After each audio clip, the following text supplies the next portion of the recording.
नमस्ते विद्यार्थियों, मैं भगवंत सिंह अजमेर क्लासेज के ऑनलाइन यूट्यूब चैनल में आपका हार्दिक स्वागत करता हूं।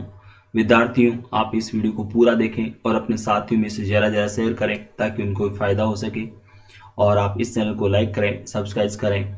विद्यार्थियों, ये वीडियो मैं आपके लिए सवेरे 4:30 बजे उपलब्ध करा देता हूँ, इसलिए आप इसे अपनी सुविधा के अनुसार देखें और इसके क्वेश्चंस को अलग रजिस्टर में नोट करें ताकि आपको एग्जाम के समय रिवीजन में आसानी रहे।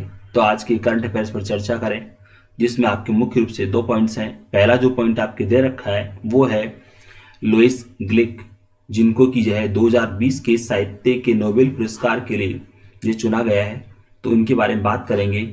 यानी कि जो है लुईस ग्लिक को 2020 के साहित्य के नोबेल पुरस्कार दिए जाने की घोषणा की गई है, इसके बारे में बात करेंगे। और आपके दूसरा जो पॉइंट है वो है भारतीय मौसम विज्ञान विभाग के द्वारा चक्रवात के संबंध में जो चेतावनी जारी करने के बारे में नई जो प्रणाली विकसित की गई है उसके बारे में बात करेंगे।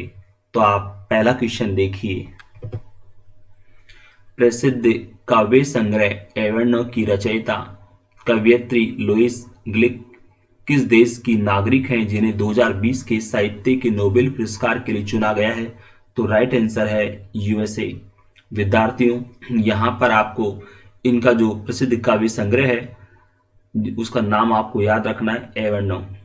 और इसके अलावा इनके बारे में और भी जो है बहुत कुछ क्वेश्चंस बनते हैं, इसलिए आपको मैं इसके बारे में थोड़ा और जानकारी दे देता हूँ। विद्यार्थियों, ये कवयित्री लुईस ग्लिक, जिनको की जो है उनकी जो है सटीक काव्यात्मक अभिव्यक्ति के लिए जो है साहित्य के नोबेल पुरस्कार के लिए चुना गया है। और विद्यार्थियों, एक बात और, ये जो है अपनी मौलिक खूबसूरती की अभिव्यक्ति, मौलिक जो है खूबसूरती के साथ जो व्यक्ति के जीवन को सार्वभौमिक बनाती हैं। इसके अलावा यहाँ पर एक बात और आपको ध्यान रखनी है कि लुईस ग्लिक येल यूनिवर्सिटी में अंग्रेजी की प्रोफेसर है। साहित्य का नोबेल पुरस्कार प्राप्त करने वाली यह यानी कि लुईस ग्लिक 16वीं महिला होंगी, क्योंकि अभी जो है नोबेल पुरस्कार के लिए इनको चुना गया है, दिया नहीं गया है। अभी जो है आगे इनको जब दिया जाएगा तो ये 16वीं महिला होगी जो कि साहित्य का नोबेल पुरस्कार जिनको प्राप्त हुआ है। तो इनको चुन लिया गया है, तो एक तरह से इनको ये 16वीं महिला हो गई है जिनको साहित्य का नोबेल पुरस्कार जो है प्राप्त होगा।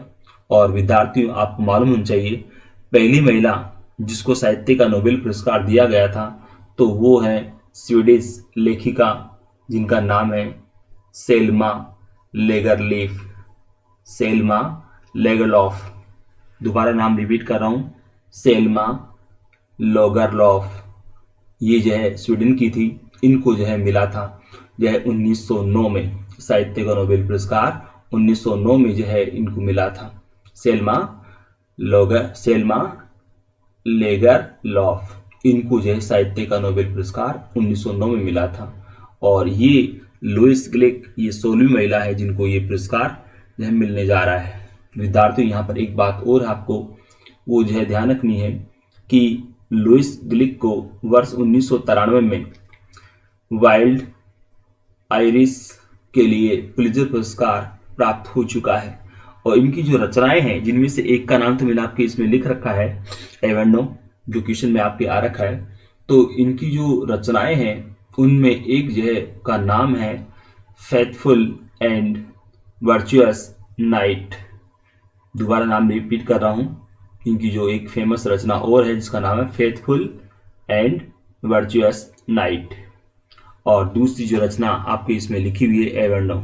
तो ये जो है दो इनकी प्रसिद्ध है काव्य रचनाएं हैं, तो इनको आप ध्यान रखना है, एवर्नो और एक दूसरी फेथफुल एंड वर्चुअस नाइट। ये इनकी दो प्रसिद्ध काव्य रचनाएं हैं। विद्यार्थियों, यहाँ पर एक बात और है कि इनकी जो रचनाएं हैं उनमें जो विषय होता है वो मृत्यु या बचपन या पारिवारिक जीवन, ये ऐसे जो भावनात्मक जो है जो विषय हैं इन पर जो है इनकी काव्य रचनाएं हैं।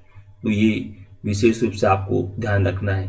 तो विद्यार्थियों, जिसमें अतिरिक्त क्वेश्चन वाली बात है तो उसमें आपको ध्यान रखना है कि इनको साहित्य का जो नोबेल पुरस्कार मिला है वो किस रूप में किसके लिए मिला है, तो उनकी सटीक काव्यात्मक अभिव्यक्ति के लिए।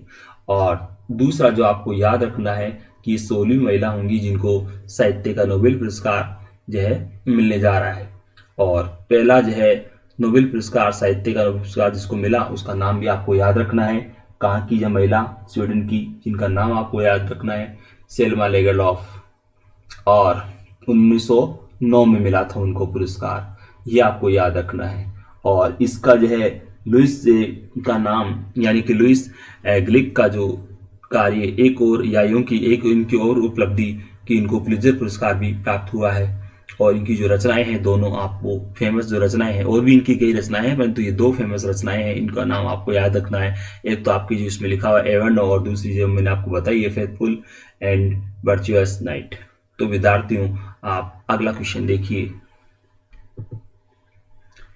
विश्व बैंक की south Asia economic focus report के अनुसार इस वित्त वर्ष 2020-21 में भारत की जीडीपी में कितने प्रतिशत की गिरावट आने का अनुमान व्यक्त किया है, तो राइट आंसर है 9.2%।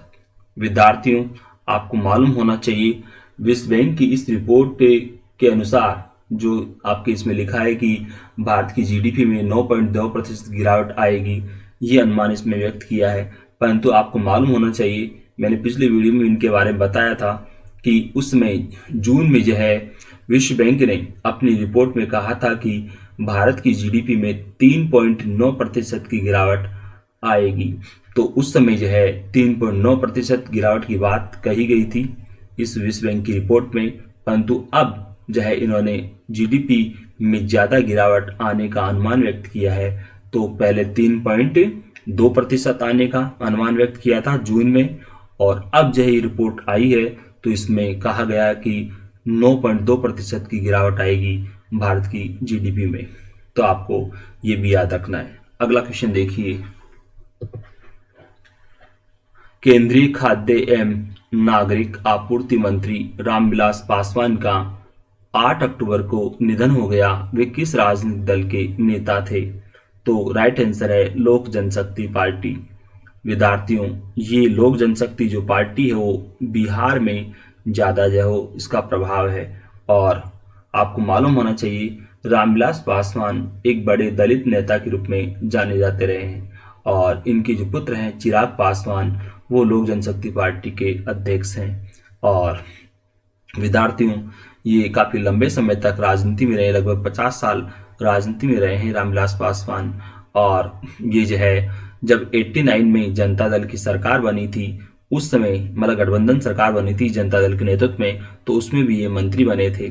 और इसके अलावा आपको बता नरेंद्र मोदी सरकार में 2014 में जो सरकार बनी उस समय भी ये मंत्री रहे, और 2019 में जो सरकार बनी तो उसमें भी ये मंत्री रहे। तो विद्यार्थियों इनके बारे में ये अतिरिक्त जानकारी मैंने आपको दी है। तो आप अगला क्वेश्चन देखिए। 8 अक्टूबर को 88वें वायुसेना स्थापना दिवस के अवसर पर कितने वायुसेना अधिकारियों को वीरता पदक से सम्मानित किया गया है, तो राइट आंसर है 3।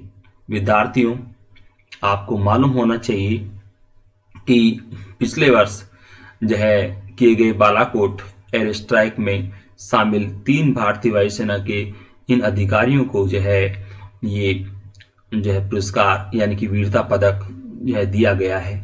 और तो इसमें आपको ये भी याद रखना है कि 88वें वायुसेना स्थापना दिवस के अवसर पर इनको ये पुरस्कार दिया गया है, यानी कि 8 अक्टूबर को वायुसेना दिवस जो है मनाया गया, और इस अवसर पर इनको ये वीरता पदक जो है प्रदान किया गया है। तो विद्यार्थियों आपको ये ध्यान रखना है कि इन 3 जो अधिकारियों को ये वीरता पदक से सम्मानित जो किया गया है, तो ये वो 3 अधिकारी हैं, सैनिक अधिकारी, जिन्होंने air strike Balakot air strike में जो है भाग लिया था। और आपको इनके तीनों के नाम भी याद रखने हैं। तो एक का नाम मैं बता देता हूँ, स्क्वाड्रन लीडर मिंटी अग्रवाल। दोबारा नाम रिपीट कर रहा हूँ, मिंटी अग्रवाल, स्क्वाड्रन लीडर मिंटी अग्रवाल। दूसरे हैं जिनका नाम है ग्रुप कैप्टन हंसल जो है, दूसरे जिनका नाम हंसल और तीसरे का जो नाम है वो है ग्रुप कैप्टन हेमंत कुमार वडसा। ये आपको याद रखना है तीनों के नाम। और तो इसमें आप अगला क्वेश्चन देखिए। अब्दुल्ला अब्दुल्ला, विद्यार्थी यहाँ पर ये नाम ही है इनका अब्दुल्ला अब्दुल्ला। आप ये मत समझ लेना कि कोई प्रिंट मिस्टेक हो, नहीं, ऐसा नहीं है, नाम है। तो अब्दुल्ला अब्दुल्ला कौन है? जिन्होंने अफगानिस्तान में शांति स्थापना के लिए जो चल रही शांति वार्ता के संदर्भ में 8 अक्टूबर को प्रधानमंत्री नरेंद्र मोदी से बातचीत की है। तो राइट आंसर है अफगानिस्तान के शीर्ष शांति वार्ताकार। विद्यार्थियों, आपको मालूम होना चाहिए, मैंने पहले भी बताया था वैसे तो इसके बारे में, कि तालिबान जो कि एक आतंकवादी संगठन है और अफगानिस्तान में सक्रिय है, और जिसके जो है वो अड्डे पाकिस्तान में बने हुए हैं, उत्तर पश्चिम सीमा प्रांत में, वहां पर रहकर वो हमले करते हैं। तो काफी लंबे समय से अफगानिस्तान में जो है अशांति फैली हुई है। और विद्यार्थियों, आपको बताऊं, जो 2001 से पहले तक तालिबान का जो है वहां पर अफगानिस्तान में कुछ समय के लिए शासन भी रहा था। तो और बाद में जब ओसामा बिन लादेन को जो है ओसामा बिन लादेन ने अमेरिका पर हमला करवाया पेंटागन पर, तो उसके बाद फिर जो है उसको जो है शरण अफगानिस्तान में तालिबान ने दी थी। और इसी वजह से फिर तालिबान के विरुद्ध अमेरिका ने जो है आक्रमण किया, नाटो जो है को साथ लेकर या नाटो के सदस्यों को साथ लेकर। तो वहां पर जो है तालिबान की सत्ता को उलट दिया और बाद में फिर यहाँ पर चुनाव भी हुए, हामिद करजई राष्ट्रपति बने अफगानिस्तान के। परंतु यहाँ पर जो है लगातार ये अब जो है तालिबान की वजह से अशांति फैली हुई है, वहां पर संघर्ष चल रहा है, हमले हो रहे हैं। तो अब यहाँ पर स्थायी शांति की स्थापना के लिए प्रयास किए जा रहे हैं। और तालिबान ने अमेरिका के साथ जो है इस बारे में समझौता भी किया है, क्योंकि अमेरिकी सेनाएं अफगानिस्तान में अभी भी जो है डटी हुई है वहां पर तालिबान से जो है संघर्ष करने के लिए। तो अमेरिका ने जो है अमेरिका के साथ तालिबान का समझौता हुआ है, और जो है दोहा में जो है तालिबान के साथ शांति वार्ता चल रही है। अफगानिस्तान के वार्ताकार भी उसमें शामिल हैं और जो है तालिबान के हैं और अमेरिकी। तो यहाँ पर ये शांति के प्रयास किए जा रहे हैं। तो आपको मैंने पिछले वीडियो में बताया था कि दोहा में जो शांति वार्ता शुरू हुई, तो उसमें भारत के जो विदेश मंत्री एस जयशंकर, उन्होंने भी जो है उस वार्ता में वर्चुअल माध्यम से भाग लिया था। तो विद्यार्थियों, यहाँ पर इसी संदर्भ में जो है अब्दुल्ला अब्दुल्ला जो है प्रधानमंत्री नरेंद्र मोदी से मिले हैं। और विद्यार्थियों, एक बात और आपको मैं बताऊं, जैसा कि मैंने आप यहाँ पर लिखा है कि अफगानिस्तान के शीर्ष शांति वार्ताकार हैं, यानी कि ये अब्दुल्ला अब्दुल्ला जो है अफगानिस्तान की शांति परिषद के प्रमुख हैं। अफगानिस्तान की शांति परिषद के प्रमुख हैं, ये आपको याद रखना है बच्चों। तो आप अगला क्वेश्चन देखिए। भारत के विदेश मंत्रालय के अनुसार 14 सितंबर को किस देश में 7 भारतीय नागरिकों का अपहरण कर लिया गया? तो राइट आंसर है लीबिया। विद्यार्थियों, यहाँ पर ये 14 सितंबर की घटना है, परंतु भारत के विदेश मंत्रालय ने इस बारे में अब जो है बताया है, इसलिए इस क्वेश्चन को अब लिया है मैंने। विद्यार्थियों, यहाँ पर एक बात और है कि ये जो आपके 4 देशों के नाम दे रखे हैं ऑप्शन में, तो इनमें ये लीबिया जो और एक अल्जीरिया, ये दोनों अफ्रीकी देश हैं, और सीरिया, इराक, ये एशियाई देश हैं, आप जानते हो। और लीबिया जिसकी राजधानी त्रिपोली है। तो विद्यार्थियों, यहाँ पर मैं आपको जानकारी दूं कि जो है अपहरणकर्ता जो रहे हैं, इन्होंने जो है इनका अपहरण तब किया जब ये 7 जो भारतीय नागरिक जो है भारत के लिए रवाना होने वाले थे त्रिपोली से। तो उस समय जो है इनका अपहरण कर लिया गया और भारत सरकार इनको जो है छुड़ाने का प्रयास कर रही है। तो विद्यार्थियों, आप अगला क्वेश्चन देखिए। भारतीय मौसम विज्ञान विभाग के महानिदेशक कौन है? तो राइट आंसर है मृत्युंजय महापात्र। विद्यार्थियों, इस क्वेश्चन को मैंने जो है इसलिए लिया है क्योंकि भारतीय मौसम विज्ञान विभाग के जो महानिदेशक मृत्युंजय महापात्र ने बताया है कि इस बार चक्रवात की जो चेतावनियां जारी की जाएंगी, उनमें बताया जाएगा कि चक्रवात से कहां-कहां पर और कितना प्रभाव हो सकता है, ये जो है बताया जाएगा। और इससे होगा ये कि संपत्ति नुकसान और वित्तीय जो नुकसान है उसको इस सूचना की वजह से कम किया जा सकेगा। एक बात और है, वो ये कि इस जो है नई प्रणाली के तहत स्थान या जिला केंद्रित चेतावनियां जारी की जाएगी। और तो विद्यार्थियों, इसमें ये विशेष बात आपको ध्यान रखना है कि भारतीय मौसम विज्ञान विभाग ने जो नई प्रणाली विकसित की है उसके तहत स्थान या जिला केंद्रित चेतावनियां जारी की जाएगी। ये आपको ध्यान रखना है, स्थान या जिला केंद्रित चेतावनियां। इससे मतलब आप समझ रहे हो, यानी कि वो इसके द्वारा ये जानकारी दे सकेंगे कि कहाँ पर किस जिले में इस चक्रवात का कितना प्रभाव होने वाला है। तो अलग अलग जिलों के हिसाब से वो जानकारी देंगे, तो उससे जो है जान माल को जो है कि जो है नुकसान को कम किया जा सकेगा। इसलिए नई जो चेतावनी प्रणाली है वो महत्वपूर्ण है। और यहाँ पर एक बात और है कि ये जो नई चेतावनी जो प्रणाली है, इसकी वजह से जो स्थानीय आबादी, आधारभूत जो है ढांचा और बस्तियों, भू प्रयोजन और अन्य जो है कारकों पर आधारित होगी। तो विद्यार्थियों, इस क्वेश्चन को आप विशेष रूप से ध्यान रखना है, काफी महत्वपूर्ण क्वेश्चन है ये। तो आप अगला क्वेश्चन देखिए।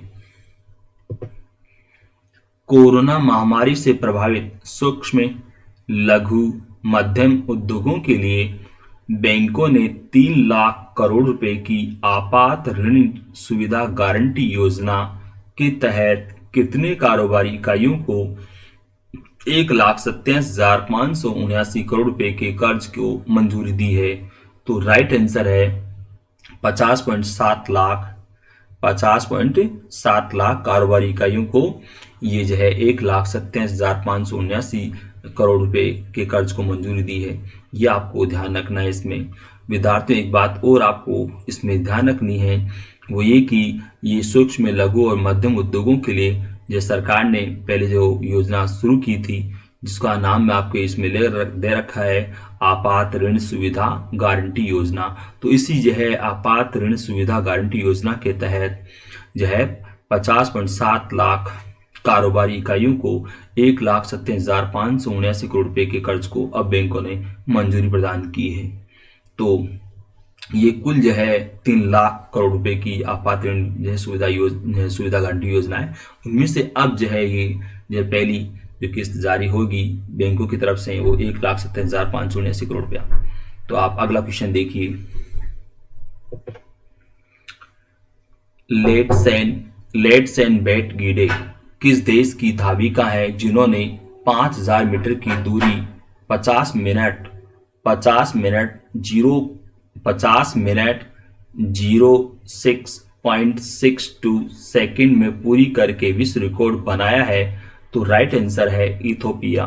तो ये इथोपिया की है महिला धाविका। विद्यार्थियों, इसमें आपको इनका रिकॉर्ड याद रखना है कि 5,000 मीटर की दूरी इन्होंने कितने सेकंड में पूरी की, कितने मिनट और कितने सेकंड में पूरी की है, ये आपको याद रखना है। और किस देश की है ये भी आपको याद रखना है। विद्यार्थियों, एक बात और है यहाँ पर कि लेटेस एंड वेट गीडे ने अपनी ही देश की जो धाविका, जिनका नाम है तिरुनेश डिबाबा, उनका जो है उनके द्वारा बनाए गए रिकॉर्ड को तोड़ा है। और गीडे ने जो है डिबाबा से 4 सेकंड कम समय में ये दूरी पूरी की है।